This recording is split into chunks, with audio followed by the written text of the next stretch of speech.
goes unsolved. Piercings on the ground, the rain is pouring down. Busted lock, missing key, it's dark, so just stay close to me. Stick to the neon shadows. Stick to the neon shadows.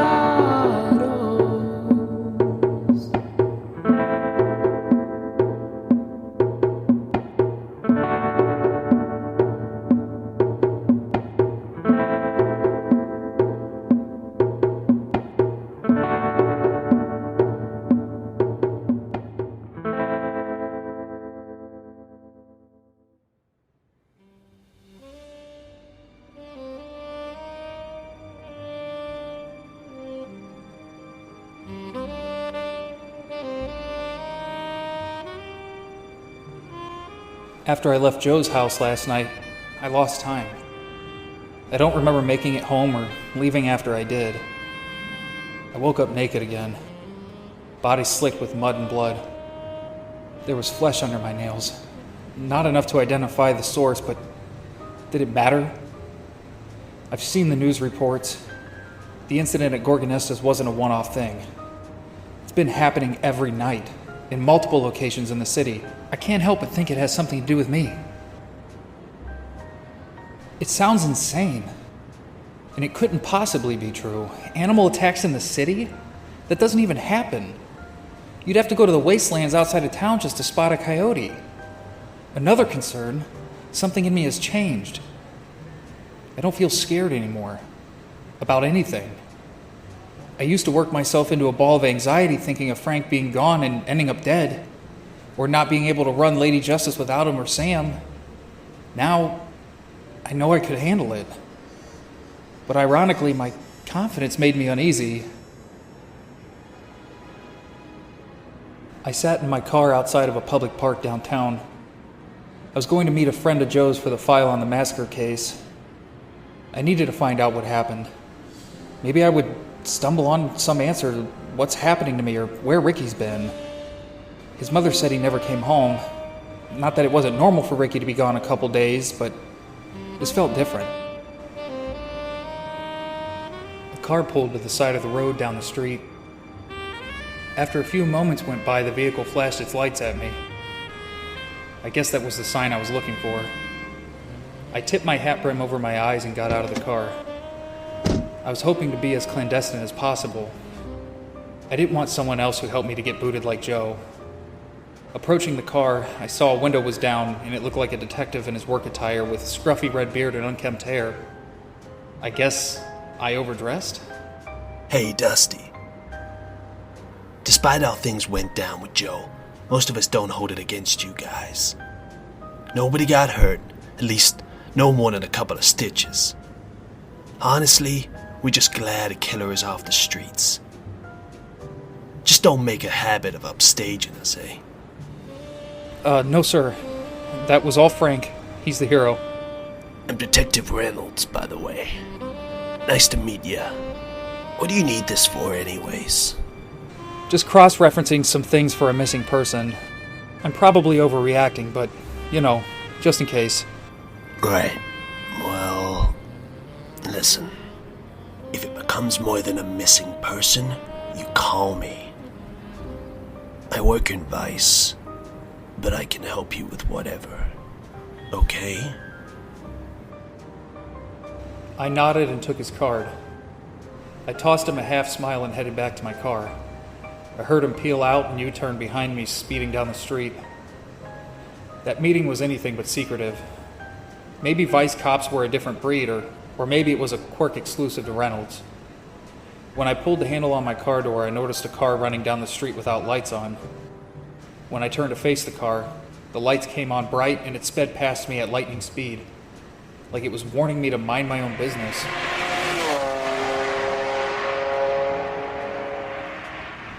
Okay, so maybe I wasn't completely devoid of fear. Seeing such strange behavior left me paranoid and constantly looking in the rear view for someone tailing me. Was someone trying to stop me from talking to the cops? Maybe it was someone who saw me get away from Storelli's safe house. It might have been a detective working for a case or one of the two crime families. I was hoping, in vain, that it was just a reckless driver, maybe drunk or pissed off from losing a bet at the track. Yeah, I'll bet it was just a coincidence.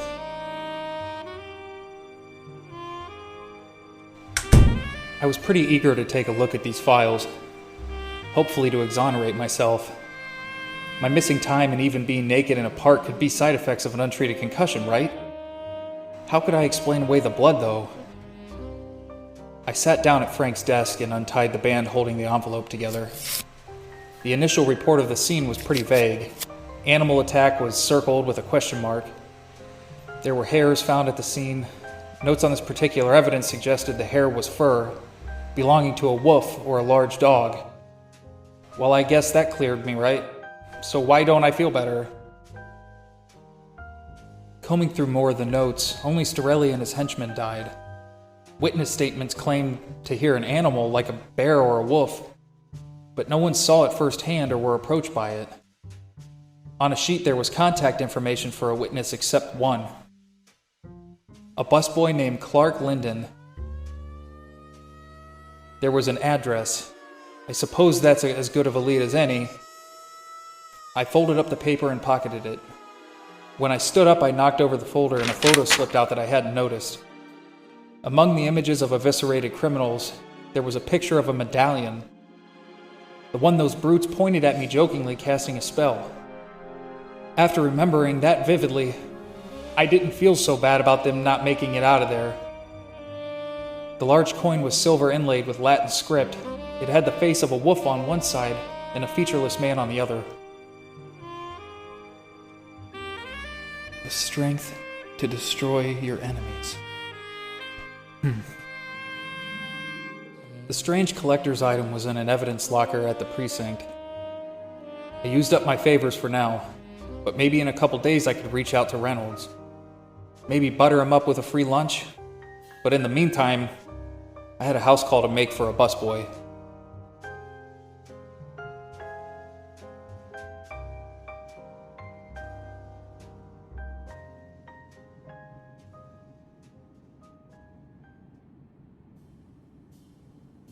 I needed to get the heat fixed on this junker tomorrow morning, so I don't want to be out too late tonight. My eyes floated between the road in front of me and my mirrors.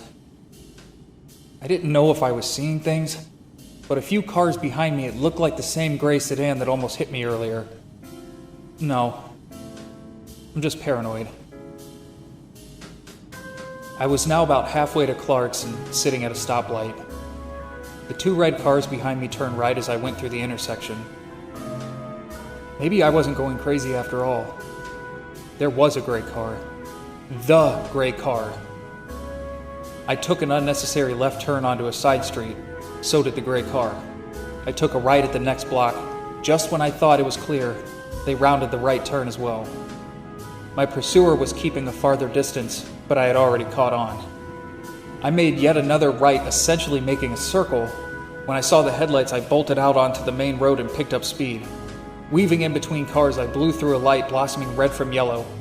In the sea of cars behind me, the gray one sat defeated, locked into a full stop. I stuck my hand out of the window and waved goodbye. I'm not one for showboating. However, the adrenaline of evading my stalker had me riding a high. I drove around Clarke Street for a few minutes. If I was still being followed, I didn't want to involve him. The roads were empty aside from the cars that were already parked there. I pulled over and got out in front of Clarke's apartment complex. I rang the buzzer for Unit 4C. No reply. I buzzed in again. Nothing. A lot of visitors today, huh, Roger? Visitors? Oh, yeah. A group of fellas just came in a bit ago. They said they were here to surprise Clarke for his birthday. He's a quiet kid. I didn't think he had this many friends. If you're here for him, give him my best, will ya? Oh, sure, I can can do that. Now, Roger, you stay with him. I hoped I wasn't crashing an intimate party. That sure would be awkward. Hopefully he can make time for a couple simple questions, especially before the police get to him. I walked over to the elevator and hit the up button. It opened instantly. I went inside and pressed number 4 a few times until it illuminated. On the ride up, I thought to myself, if Clarke was an introvert like his neighbor said, why would there be a party? Wouldn't his friends know better? Maybe they were the pushy kind? I reached the 4th floor, and the elevator door opened with a ding. As I started down the hall, I saw a few of the partygoers stumbling towards me. There were 2 large guys propping up a smaller guy in between them. He looked unconscious. There was a 4th man walking behind a few paces, closing a door behind him. That was Clarke's apartment. Music was playing loudly in there, but I had a feeling no one was partying inside. As I passed the men in the hall, I tried my best not to make eye contact and to subtly allow my coat to cover up as much of my face as it could. I couldn't fight the urge to glance up to see if the passed out man could have been Clarke. My eyes met one of the brutes carrying him. He was bald with a gold tooth and wide-shouldered like a fortress of muscle. He had to have been almost 7 feet tall. His facial features seemed hard and rugged, but he gave me a soft smile, almost like his sincerity was genuine. Our buddy Clarke just never knows when to stop drinking. All right, buddy, let's get you home and in bed. I thought Clarke lived in 4C. Yeah, well, he does. But he just got out of a bad relationship, so he's gonna stay with us for a few days. Oh, that's nice of you, taking care of a friend like that. I live just across the hall if you guys need anything. I think we got this under control, but I appreciate that. We didn't believe a word we said to each other. I'm just glad I could think on my feet. I could feel their eyes on me suspiciously as I walked to the door across from 4C. I pulled out my keys and went searching for a key that wasn't there. They stopped in the elevator and I acted like I found my key to nowhere. As the elevator door drew to a close, I stopped mimicking my return home and ran to the stairs. That was Clarke, and whatever these guys wanted with him was not going to be good news. I rushed down the stairwell until I hit the ground floor. Before I opened the door, I peered through a small slit of a window in it. Clarke was being dragged out into the street. I moved to the front door to keep them in sight. The smaller man got in the back seat, taking a pistol out of his holster and setting it on his lap.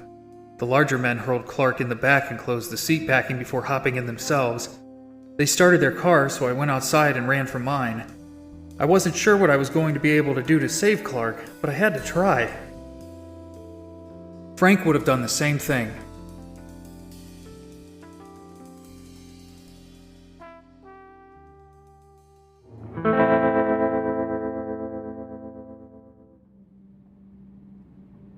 I watched the headlights dance atop rocks and the sparse shrubbery. The moon was waning, and with it our time to stop Cordelia. The new moon would be tomorrow night. Our last chance to put an end to this awful saga.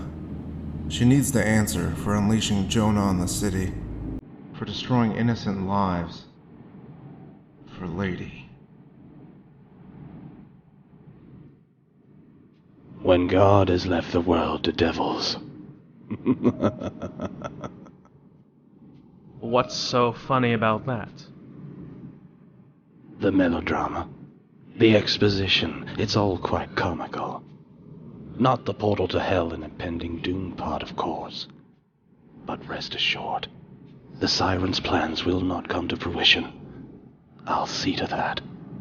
Yes, we will. So, Andras, how close are we? We are quite close to the catalyst now. Just a few more miles. He was right. After a couple miles we rolled into a quiet town, but it was unnaturally quiet. A giant tree stood mightily in the town square. I assumed this was the catalyst. The ancient tree acting as a fountain of celestial energy. There was no one around the tree. No one around at all. Even though it was a small town, I expected a nosy old lady staring us down, or a handful of drunkards propping themselves up outside the bar. I had my fill of ghost towns already, and I wasn't looking forward to another.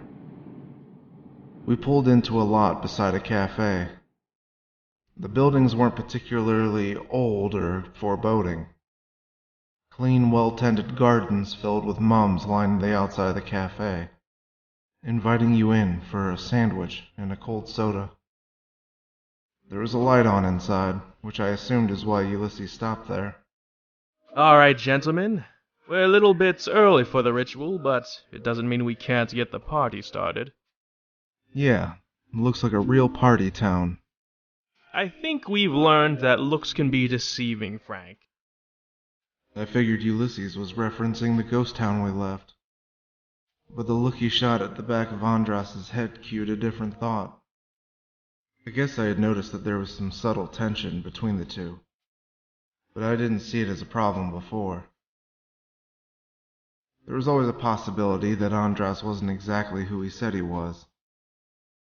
But as far as trust went, I gave mine to Andras when he saved me. He put himself in harm's way twice.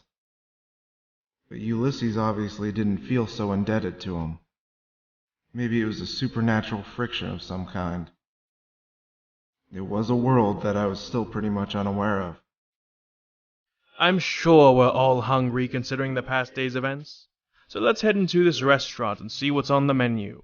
Andras, you haven't eaten in hundreds of years, so I'm sure you're famished. I don't require sustenance the same way you do. But properly prepared food is quite the earthly pleasure. When we walked inside, it was dead quiet. There were patrons in the booths, waitresses holding drink and food, and the cook had a spatula on the grill, but none of them moved. I looked at the tables individually, and their food was rotten. Flies swarmed around curdled milkshakes and moldy steaks. The cook had blisters and serious burns climbing up his arm that was close to the grill. What the hell is going on? Hello? Can anyone hear me or see me?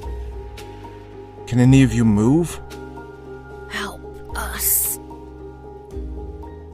Help us. A diner at the farthest corner of the restaurant was calling out, at least as best she could. Help. She was still mostly frozen in place, but her mouth and eyes moved slowly. Cannel. Ma'am, tell me what... As Ulysses stepped forward in order to tend to the woman, he was frozen in place just like the other patrons. My eyes darted around the room. I couldn't find whatever was doing this, so I went to grab Ulysses to try and pull him away from the center of the restaurant. Before I could lay my hands on him, Andras grabbed me from behind and tossed me out towards the street. He did so with almost no effort at all. But why did he throw me out? Was it to protect me? Or was he revealing his true nature and betraying us? I heard sounds of clattering, breaking plates, and glasses as I headed back for the doorway. When I made it through the frame, I watched Andras snap a candelabra over his knee and stomp out the flames. All of a sudden, the room came to life with moans of pain and disorientation. The cook writhed in pain. People ran out of the cafe, vomiting and retching. An elderly man didn't move at all. And I've seen enough death in my life to know when someone's gone. What happened? How did you stop it, Andras? You can keep this as a souvenir. What the hell is this? Ulysses? Yes, I'm alright, Frank. Thanks for your consideration. That would be a hand of glory. A severed hand fashioned into a candle. Lighting the wicks at the tips of the fingers suspends everyone around it. Nasty stuff, really. Everyone here could have died. They were already starved and dehydrated. They've been stuck for a few days at least. It seems our siren is resourceful. She's an ancient one. I'll be sure to make that annotation on her headstone. Ulysses went over to the cook to wrap his arm in a cool, wet towel, rubbing some of his mysterious mash on the blisters. I knew it would work like a charm since it brought me back from the brink of death once before. The woman who tried to warn us seemed the least affected by the hand of glory. She stumbled forward. In the basement, tree roots broke through the wall, opened a strange hole, like a small cave. A woman and a group of men went down there. They did this to us. The candle stopped us. Well then, let's go deal with this siren. Do they not have manners in heaven? Andras ignored me and kept walking down the hall towards the basement steps. Not very angelic of him. I lifted the woman up and put her in a booth. I would try to do more for her when I came back, but Andras was right. We had a pressing matter. My eyes met Ulysses and I motioned for him to follow. He assured his patient and joined me.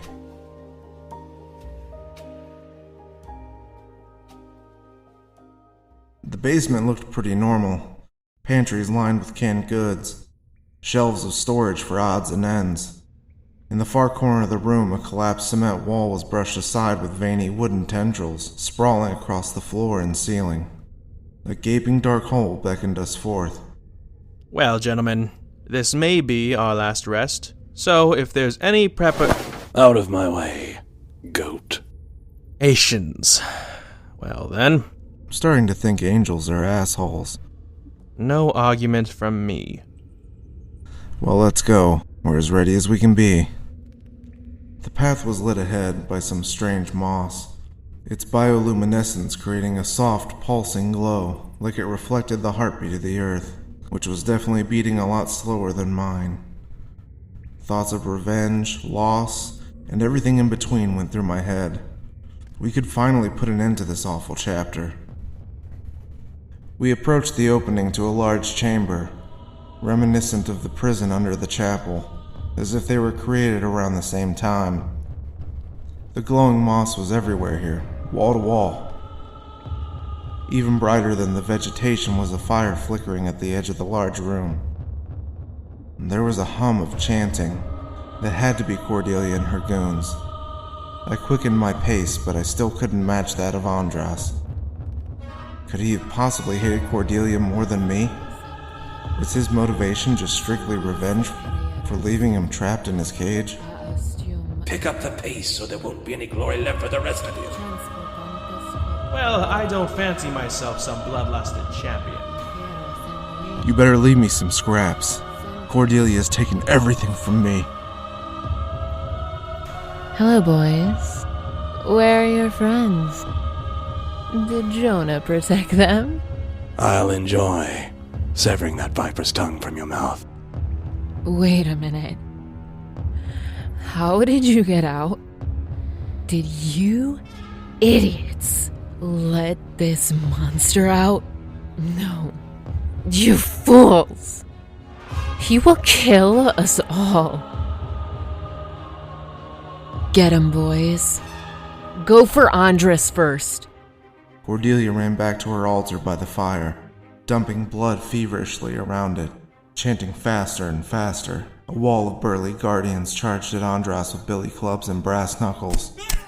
More piled on with machetes and knives. Ulysses used the butt of his crossbow to trace a circle in the dirt.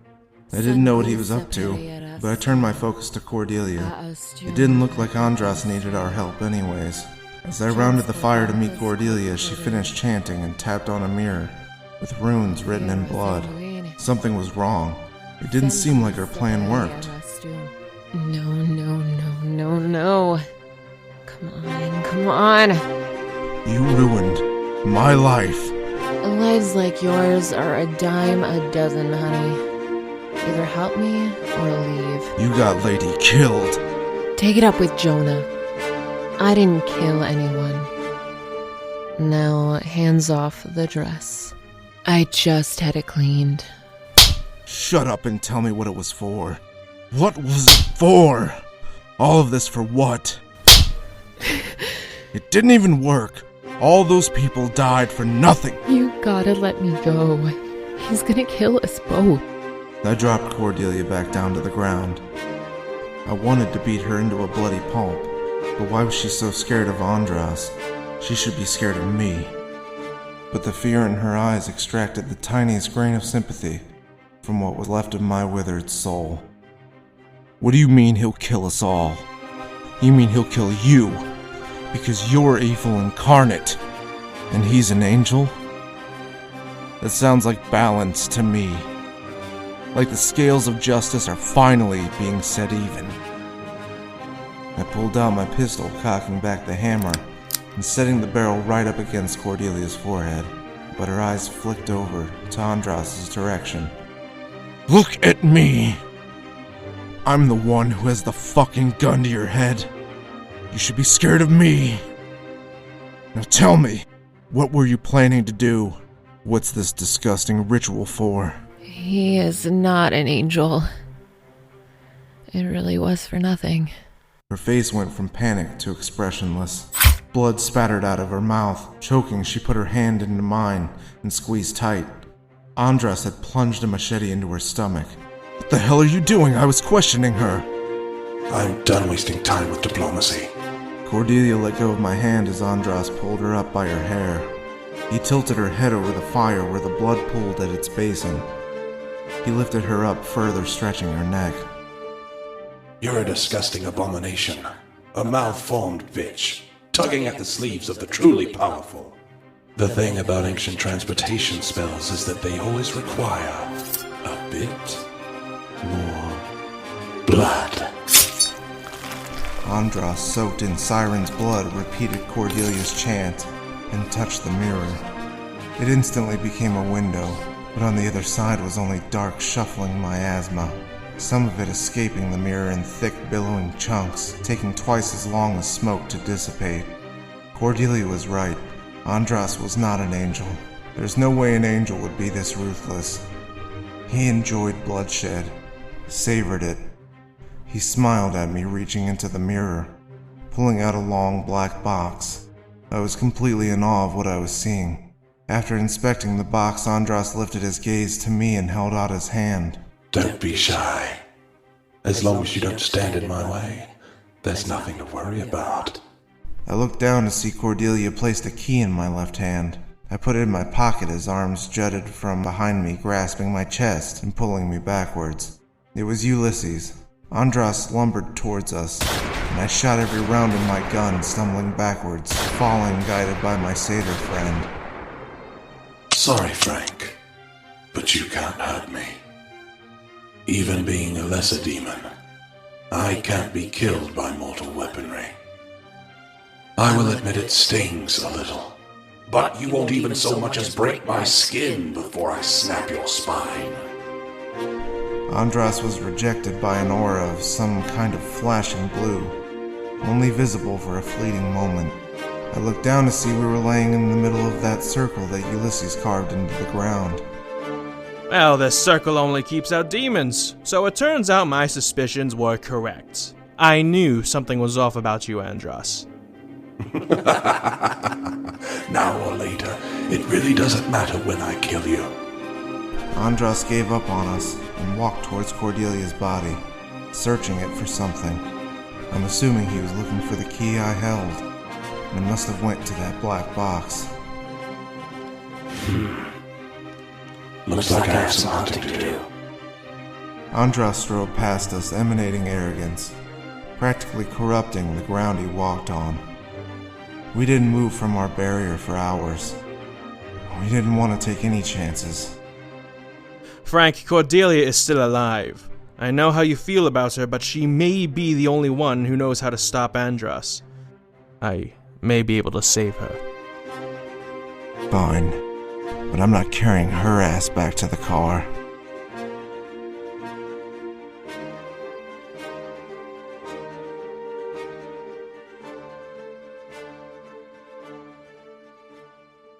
Well, stranger, we appreciate you stopping by to spend some time with us in the shadows.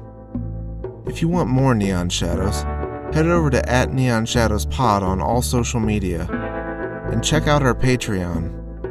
That's patreon.com/NeonShadowsPod. Subscribe to us on Apple Podcasts, Spotify, or wherever you listen.